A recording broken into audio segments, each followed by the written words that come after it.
નમસ્કાર દર્શક મિત્રો, બીએન ન્યૂઝ ગુજરાતીમાં આપ સૌનું હાર્દિક સ્વાગત છે। આવો જોઈએ આજના મુખ્ય સમાચાર।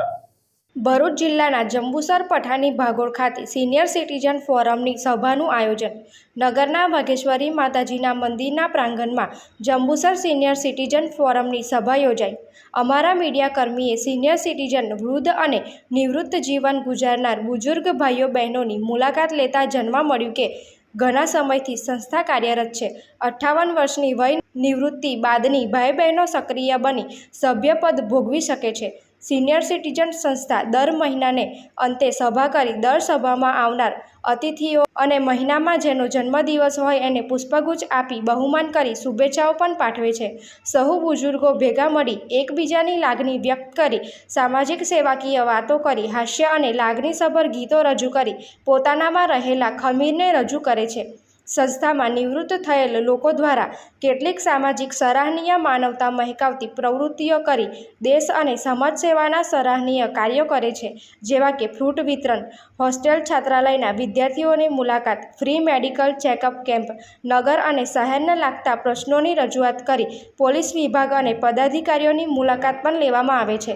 જંબુસર સિનિયર સિટીઝન ફોરમના સભ્યોનું જંબુસર પદાધિકારીઓ દ્વારા સત્કારી માન સન્માન પણ આપવામાં આવતું હોવાના સમાચાર સાંભળ્યા છે। Reporter Ramesh Parmar, BN news Gujarati, Jambusar. નમસ્કાર। જંબુસર સિનિયર સિટીઝન ફોરમ સંસ્થાની શરૂઆત 2011માં કરી। ત્યારબાદ સિનિયર સિટીઝન ફોરમમાં અવારનવાર નવા સભ્યો જોડાતા રહ્યા અને જંબુસરમાં સિનિયર સિટીઝન ફોરમ ગ્રુપની સંખ્યા વધતી ગઈ।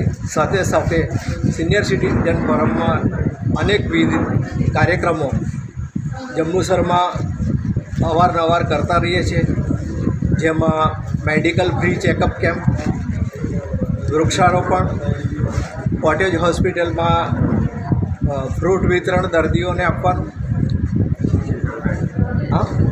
અને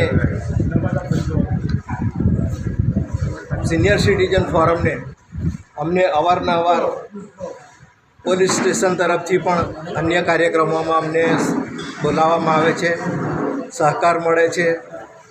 કેવડિયા ડેમનો પ્રવાસ પણ કર્યો છે અને જંબુસરના વિકાસ માટે અનેક નાના મોટા કાર્યક્રમોમાં અમે જે કંઈક શહેર સુધારણા માટેના પ્રયત્નો કરવા માટેના સૂચનો અમે અવારનવાર જે કોઈક અધિકારી પદાધિકારીને લાગતા હોય તે લોકોને અમે પ્રશ્નોની રજૂઆત કરીએ છીએ। સાથે સાથે સિનિયર સિટીઝન ફોરમમાં દિવસે દિવસે ખૂબ સારી સંખ્યા વધતી રહે। જેમને અમારા સિનિયર સિટીઝન ફોરમમાં જોડાવવું હોય તેઓ વિના સંકોચે 60 વર્ષની ઉંમરવાળા વ્યક્તિ જોડાઈ શકે છે અને સિનિયર સિટીઝન ફોરમના અમારા આ કાર્યક્રમમાં બધાનો સાથ સહકાર મળતો રહે છે। અસ્તુ, ભારત માતા કી જય, વંદે માતરમ।